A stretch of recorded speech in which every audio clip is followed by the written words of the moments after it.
بسم الله الرحمن الرحيم. الحمد لله وكفى وصلاة وسلاما على نبيه المصطفى وبعد. السلام عليكم ورحمة الله وبركاته.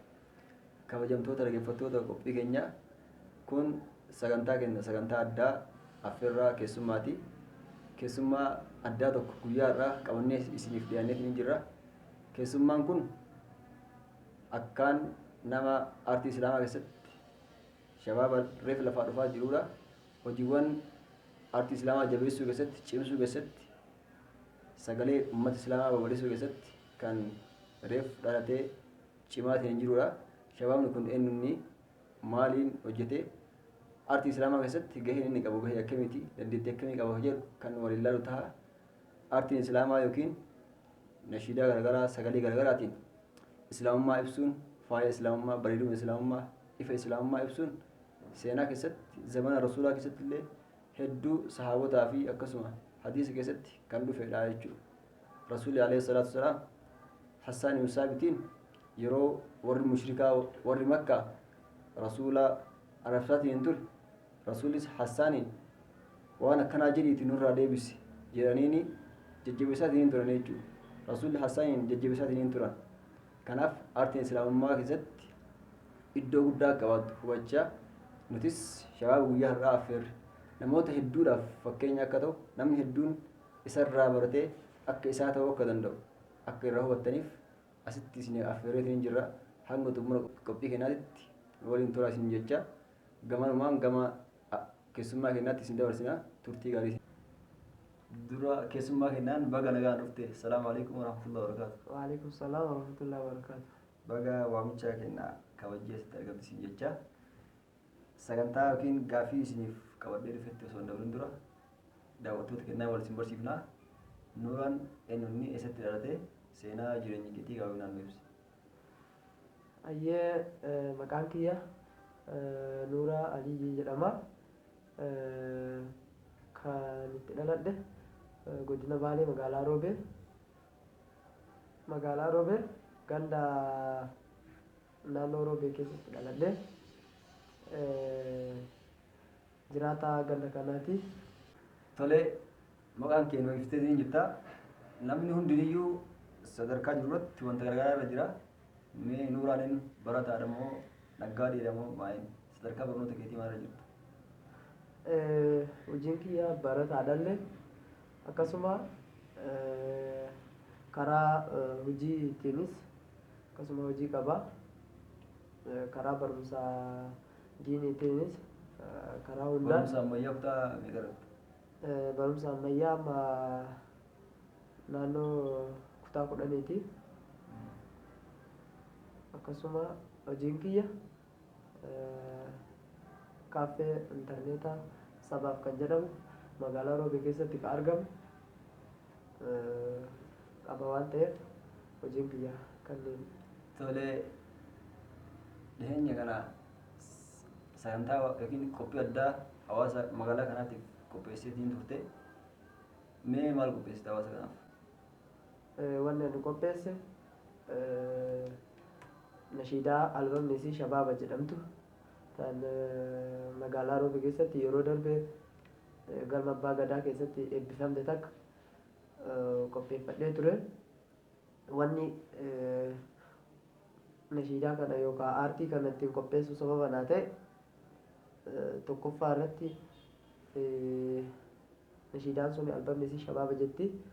Kanaafuu albama shabaabaa kana wanni ani ittiin qopheesse shabaabni yookaan dargaggeessi biyya kanaa karaa aartii kanaan walitti dhufeenyi isaa akka cimu akkasuma wal beetiin uummata islaamaa akka cimu kanaaf sababa kanaaf nashiidaa shabaaba jettu tana qopheessuu danda'e. Tolee namoonni hedduun yoo si ilaalan umrii kan gadillee umurii sirreef ijoollummaa keessaa baata. Bal sadarkaa barnootaatti namni kutaa 10 baratu wantoota baay'eedhaan biyyii ta'uu danda'a. Sadarkaa umurii kanaatti nashiidaa kana qopheessuuf maaltu si kakaase? Wanni karaa aartii kanarratti wanni na kakaase tokkoffaa irratti akkuma jalqaba irratti si tokkoof yaadatti akkuma waa'ee shabaabaa kanarratti shabaabni biyya keenyaa hagam wal barnoonni isaanii karaa diinii fi karaa dunyaatiin akkamii wal barnoonni isaanii jechuu irratti kan qopheesse waan taateef akkasuma aartiin diqqeenna yookaan umrii waan akkanaa hin ilaallatu. Kanaafuu aartiin namoonni amma biyya keenya keessatti aartiidhaan beekaman kunni hundi isaaniitu eeguma guddatanii umriin isaanii karaa nama guddaatitti achi siqe jalqabuu osoo hin ta'in yeroo xiqqeennaatiinis waan akkanaa kanarratti karaa qophiilee xixiqqaa waan adda addaa kanarratti dandeettii uumamaa rabbiin isaaniif kenne kana beeksisataa turan. Akkasuma namoonni gurguddaan kanneen akka raayyaa abbaa mancaa akkasii kanneenirraa fakkeenya fudhannee warroonni biyya keenyaa aartiin saalaan yookaan umriidhaan akka hin daangessine ta'uu hubachiisuu barbaadna. Kanaafuu ani wanni karaa aartii kanatti na fide tokkoffaa irratti aartii yookaan beekumsa dandeettii uumamaa kan rabbiin uumamaan namaaf kenne kan nama keetti yookaan biyya keetiin gaafa tokko ittiin waamsisuudhaaf. Kanaaf karoorri biyya kan aartii kana ittiin jalqabuu danda'ee kan karaa aartiitti na fide fakkeenya namoota aartiidhaan beekaman irraa akkasuma biyya keenya kana keessatti karaa aartiitiin keessattuu karaa aartii karaa nashiidaa kanaan biyyi keenya xiqqoo karaa keessattuu baale xiqqoo duubatti wanni isaanii karaa duubaatti waan taateef kanaafuu aartiidhaan biyyi keenya akka biyya kaaniititti fakkeenya biyyaaf taatee shabaaba biyyaatiif aartiidhaan yoo walitti dhufeenyi kan cimuu danda'u jechaa fi kanaaf qopheessachuu barbaadeeti. Tolee, kabajamtoota dhaggeeffattoota qophii keenyaa akkuma gaafii isaaf dhiyaate irraa wantoota hedduu barachaa jiraatan abdii qabaachaa aartiin erguma guddatanii nama ta'an qofa kan eegalan osoo hin ta'in wanta keessa namaatii burqu akkuma dhalatanirraa guyyaa dhalatanirraa qabee wanta sammuu namaa keessatti dagaagaa guddataa deemuudha jechuudha. Namoonni hedduun biyya keenya keessatti aartiidhaan sadarkaa guddaa gahan erguma guddatan qofa waan kana gonfatan osoo hin ta'in umrii isaanii xiqqaa irraa jalqabee iddoo garagaraa irratti qophii garagaraa qopheessuudhaan wantoota garagaraa irratti affeeramanii hojjetaatiin turan jechuudha. Kanaaf ijoolleen lafaa dhuftus akka waan sammuun isaanii hin guddatiniitti hin baratiniitti akka waan bal'isanii yaaduu hin dandeenyetti hawaasa keenya keessatti bocamee jiru kun hawaasa keenya keessaa bahee dhugumatti ijoolleen namni lafaa dhufaanis waan baay'ee of keessaa baasee ogummaa garagaraa of keessaa baasee hojjechuu akka danda'u isarraa hubadhaa isiniin jechaa. Tole egaa aartii yookiin wanta ogummaa nama keessa jiru tokko nashiidaa qopheessitu kana yeroo itti seentu hooma sibiila jiru qofaan osoo hin ta'in wantoota baay'ee akkasi gaafatu inni hubatama. Yeroo mee aartii kana qopheessitu mallaqaa waan si gargaaru waan tiraanspoortii karaa kanaan deemtee deemtu waan nama sagantaa si dalaguuf kennitu eessaa fuudhattee itti seentee umrii kanatti barataa dhagayetti barataan immoo qalamaa fi daftara qabaate malee waan biraa biratti hin qabaatu. Wanni inni qabus hojii barnoota irraa isaanaaf waan ta'eef yeroo waan kana seentu qarshii eessaa fudhattee itti seente. Yeroo waan kana jalqabu ani jalqaba wayite xiqqaa irraa bifa walolootiin akkasuma bifa nashiidaawwan nama qaraan godhanii turan irratti boota masjiida du'aayii sagantaa adda addaa kanarratti hirmaataa ture. Kanaafuu bifa walolootiin waan adda addaa kana bifa walolootiin qopheessuu jaaladha. Akkasuma kan guyyaa nashiidaa kana akka ani eebbisee yookaan nashiidaa kana gadhiisee biyyoota hundarraa gahee namni hunduyyuu irraa waa hubatuuf sababa kanaa godhe tokkoffaa baabaa fi ummaa kiyya isaanumatu jalqabaaf karaa aartii kanaa aartiin akka daa'imummaadhaan waan akkanaa onnee tiyya keessa jiru waan beekaniif kanaaf warra kiyyatu akka ani deemee waan kana hundaayyuu godhee waan kana mul'isee uummata biraan gahu kan naa godhe isaanuma akkasuma san birattis kaaffee intarneeta sabaaf kan jedhu qaba. Kanaafuu kaaffee kanarraa galii galu kana sababa kanaa godhee waan kanaa achitti kan na hundeesse abbamaa fi haadha kiyya. Kanaaf sababni kanumaan nashiidaa kana ittiin qopheessuu jalqabee jechuudha.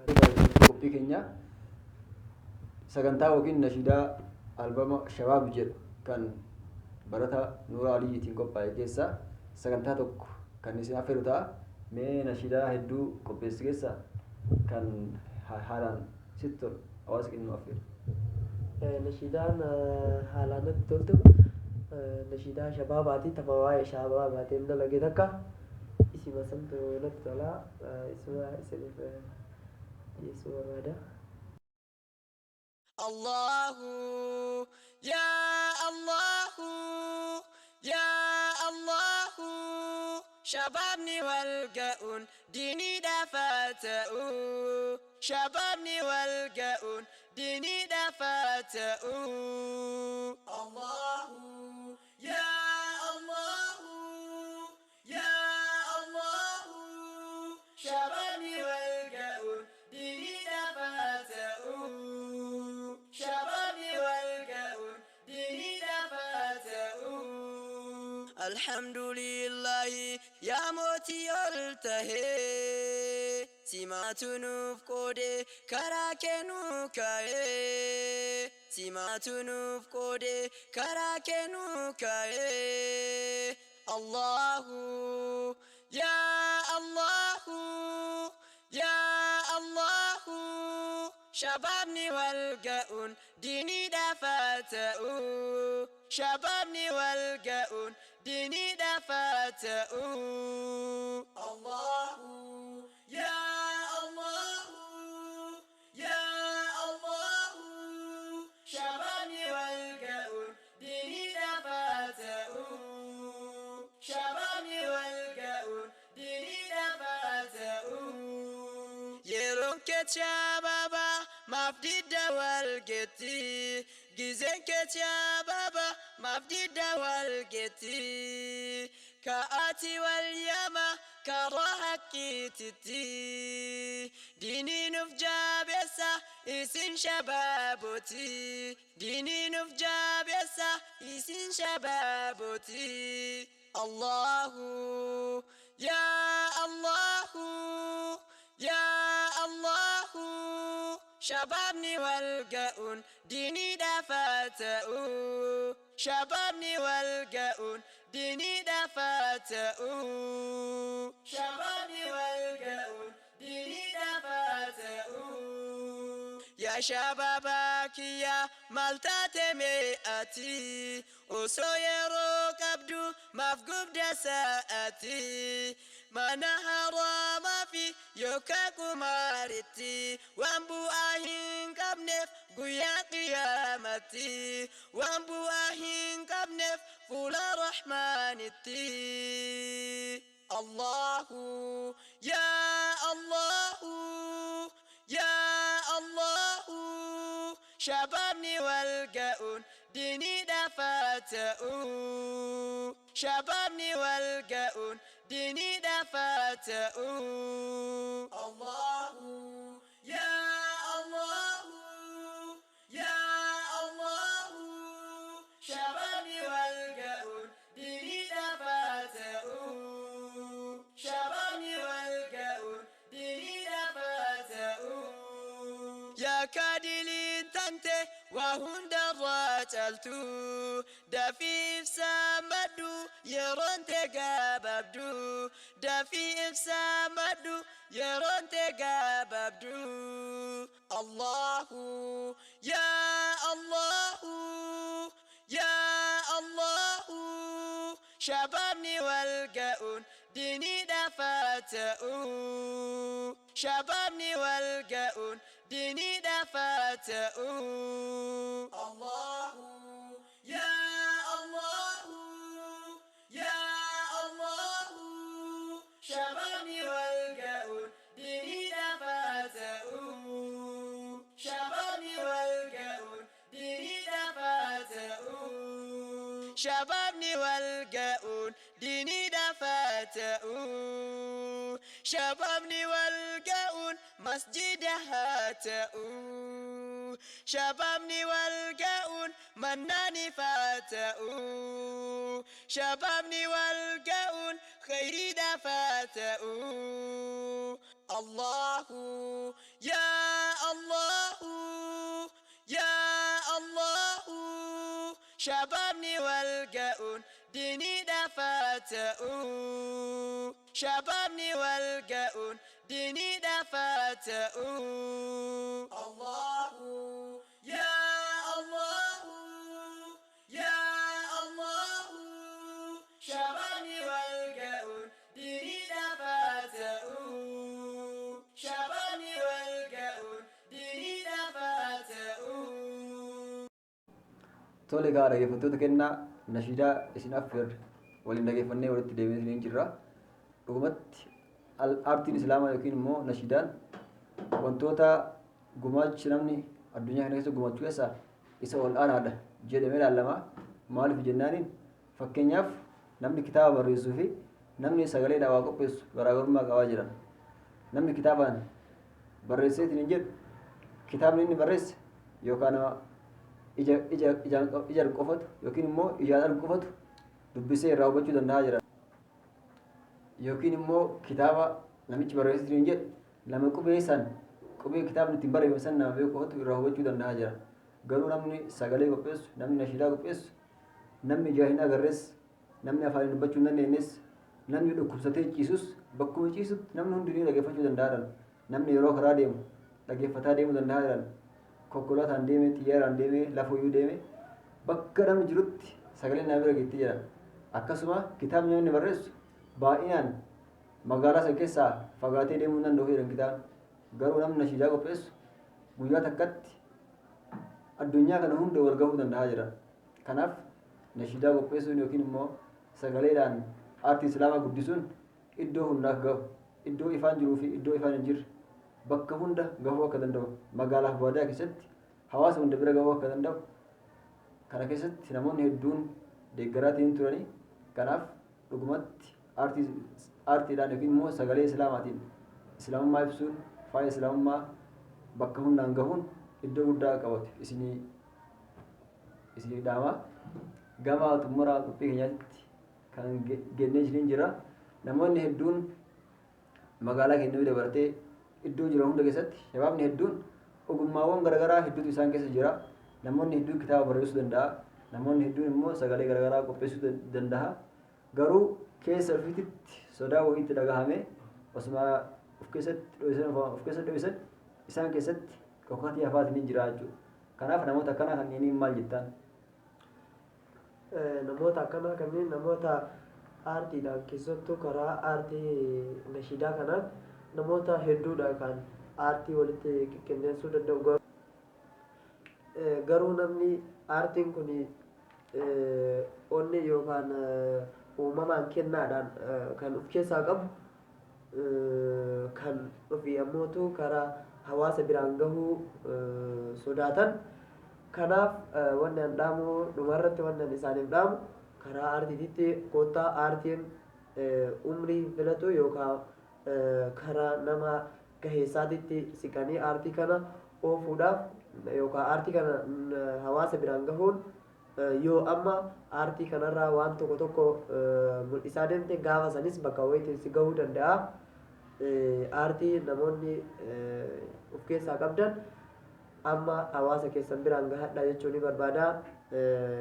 Guruppiin wahiis suma magaalaa roobee keessatti dhaabatee jira. Kanaafuu karaa guruppii kanaa dhufanii miseensa guruppii kennaa yoo ta'anii waa'ee aartii kanarratti inni baratu akkasuma namoota tokko dorgomanii borus gaafa tokko innis aartii isaatiin hawaasa biraan gahee aartii isaa guyyaa tokko namni dhageeffatee maaliifi guyyaa tokko namni kamuu ka addunyaa kanarratti hafu hin jiru waan taateef namni hunduu addunyaa kanarraa waan godaanuuf aartii kana yoo har'a hawaasa biraan gahee guyyaa tokko itti yaadatamuu danda'a gaafa inni asirraa deemu. aartii kanaan yaadatamuu waan danda'uuf kanaafuu aartii kanatti koottaa jechuun ni barbaada akkas. Tole egaa gumaachi namni hawaasaaf taasisu yeroo hundayyuu hin dhaabatu guddataa jijjiiramaatiin hin deema. Ati yoo nashiidaa yookiin albama shabaab jedhu kana kan qopheessikan kan biraa bifa biraatiin itti fufuu yaaddamu asumatti dhaabdee waan biraa irratti xiyyeeffachuu barbaadda. Ani jalqaba albama shabaabaa kana kan maxxanse ammas ji'a lama booda yoo rabbiin nu gargaare asuma magaalaa Roobee keessatti markaza jamaa Imaam Shaafii kan jedhamu jira. Achirratti ijaarsa masjiidaa wayiitu jira. Kanaafuu albama tokko nashiidaa yookaan singilii yookaan nashiidaa qeenxee nashiidaa 12 qopheessaa jirra. Kanaafuu ijaarsa masjiidaa kana masjiidni kun waan dhaabateef kanaaf yeroo sanitti albama kana bifa deeggarsaatiin qopheessinee jirra waan taateef ji'a lama booda as masjiida Mubaarak magaalaa Roobee ganda naannoo Roobee kan jedhamu jira. Achirratti CD tokko qopheessinee jirra. Kanaaf arjummaadhaa deeggarsa masjiidaaf oola waan taateef kanaaf qopheessinee jirra. Nashiidaa amma booda albama tokko waggaatti yoo xiqqaate albama 3 qopheessuuf waggaa yoo rabbi na gargaare qopheessuuf karoora guddaa qaba. Tole egaa rabbi si biraa dhaabatu rabbi si haa gargaaru. Shabaaba birootis akkuma keetiitti rabbi laaffisee fi wantoota hedduu islaamummaa keessaa kan ibsuu qaban kan geessuu qaban hedduu akka geessan abdii qabaachaa iddoo hedduu keessatti kan ergaan islaamummaadhaa biyya keenya keessatti kan hin gahin ni jiraata. Iddoo keessanii miilaan dhaqanii daawwaatti godhuun gargaaruun deeggaruun bira dhaabatuun yoo ulfaates asuma wantoota garaagaraatiin deeggaruun akka danda'amu isarraa hubachaa wantoota kanarratti akka xiyyeeffatan isinii dhaama. Gara xumuraa irratti mee hawaasni kun maal yoo si deeggare barbaadda? Hawaasni kun wanni inni nu deeggaruun yookaan jamaa kana nu cimsuu ni danda'u. Aartiin kun munashidoonni garaagaraa kan magaalaa keenya keessatti argaman bifuma gargaarsi hawaasaa isaa irraa gabbu'aa ta'een aartiidhaan osoo aartii akkamiin hawaasa biraan gahuu danda'an kara duubaatitti harkifataa jiran waan taateef kanaafuu hawaasni magaalaa keenyaas wal cimsitanii akka namoota aartiin onnee isaanii keessa jiru karaa aartiititti fiddanii akka inni mul'atee boru biyya tanatti waamsisuu danda'u godhuu qabdan jechuun ni barbaada. Kanaafuu aartii kanarratti uummanni biyya keenyaas akkuma biyyoota biroo akkuma fakkeenya yoo fudhanne biyya Harargee karaa aartii irratti hedduu tokko uummanni biyya sanii wal cimsaa. Kanaafuu biyyi keenyas ammarraa jalqabee karaa aartii kanatti akka wal cimsanii wal bira dhaabatanii wal gargaaranii waa hundaa wal bira jiraatanii akka aartii kana biyyoota hedduurra facaasan jechuun ni barbaada. Kanuma tole egaa daawwattoota keenyaa akkuma jedhamu qaddimi lislaami qadri maa tamlik waan dandeettuun islaamummaadhaaf gumaachi waan dandeettuun islaamummaa irraa dhaabadhu akkuma jedhan san nutis gama hundaan waan dandeenyu irratti xiyyeeffannaa kenna waan dandeenyu irratti yoo kitaaba barreessuu dandeenyu kitaaba irratti xiyyeeffannee yoo dandeettii sagaleessuu qaban sagalee irratti xiyyeeffannee islaamummaa kana haa cimsinu haa tumsinu isin jechaa hawaasni bal'aa nu daawwataa jirtan immoo namoota waan akkanaa irratti dandeettii adda addaa kennaa adda addaa qaban bira dhaabbattanii gama hundaan hamileetti godhuudhaan deeggarsa mallaqaatiin gama hundaaniyyuu sagalee isaa kana iddoo hundaaf facaasuu keessatti bira dhaabbattanii deeggarsa cimaa akka isaaniif taasiftan abdii qabaachaa gama toora chaanaaliitiinis namoota hedduu biraan geettanii akka chaanaalii isaa kana guddiftanii ergaan tun nashiidaan tun bakka hunda geettee babal'attee namni hundinuu akka irraa fayyadamu abdii qabaachaa dhaamsatti immoo gama keessaatiin shabaabaadhaaf immoo dhaamsa guddaa fakkeenya guddaa shabaabaaf ta'uu akka danda'u inni isiniif himeetiin jira. Kanaaf shabaabni keessa keessanitti dandeettiin garaagaraa jiru kan wantoota baay'ee hojjechuu dandeettan hin sodaatinaatii itti seenaatii akka isaa kanatti bakka wahii gahuu ni dandeettan isiniin jecha sagantaa kennaa kan guyyaa har'aa affeerraa keessummaa Nuura Alii waliin turtii taasif xumuruudhaaf gaafii takkatti qofa isa affeeree kan xumuru ta'a. mee akka walii galaatti hawaasa islaamaa hunda ka addunyaarra jiruufis ka magaalaa keenya keessa jiruufis shabaabaafis akka walii galaatti maal dhaamtaaf? Hawaasa addunyaa irra jiru waan dhaamuu barbaadu walumaa galatti karaa aartii ta'ee waa hundaanuu karaa barumsaa ta'ee karaa barumsaa diinagdee fi barumsaa akiraatiinis namni hunduu akka jabaatu dhaamuu fi barbaada. Keessattuu shabaabni biyya keenyaa shabaabni akkasuma shabaabni addunyaa tanaa hundi isaatu wal dhageettii yookaan mootu walgeettiin isaa xiqqaa waan taateef kanaaf akka waa hunda irratti wal bira dhaabatu dhaamuu fi barbaada nama hundaaf. Akkasuma karaa aartiittis namoonni osoo aartii kana danda'an ammas yookaan wanni hundi isaa dhogguu dhabee karaa yookaan duniyaatiin wanna inni diimee sagalee san ittiin waan tokko yookaan kitaaba san ittiin maxxansuu danda'u yookaan horiin isaa sun achi gahuu dhabuu danda'a.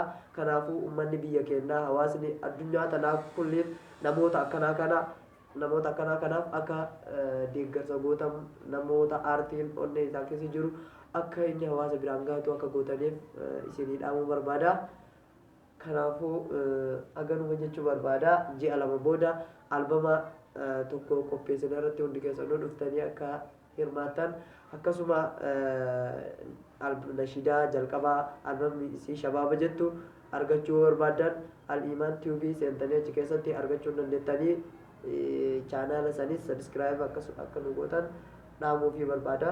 Kanuma jechuu barbaada. Tole kabajamtoota dhaggeeffattoota qophii keenyaa kan daawwataa jirtan affeerraa keessummaa guyyaarraa shabaaba lafaa dhufaa kennaa fi dandeettii addaa hawaasa magaalaa kanaatiif kan gumaachee ta'een ture Nuura Aliyyii sagantaa nashiidaa albama shabaab jettu ji'a 2 dura kan eebbise irratti har'a wantoota garagaraa asitti waamnee gaafannee deebii hedduu isin keessatti uumamuu danda'anis isinirraa bakka bu'ee gaafadhee deebii isaa kan waliin ilaalle ta'a.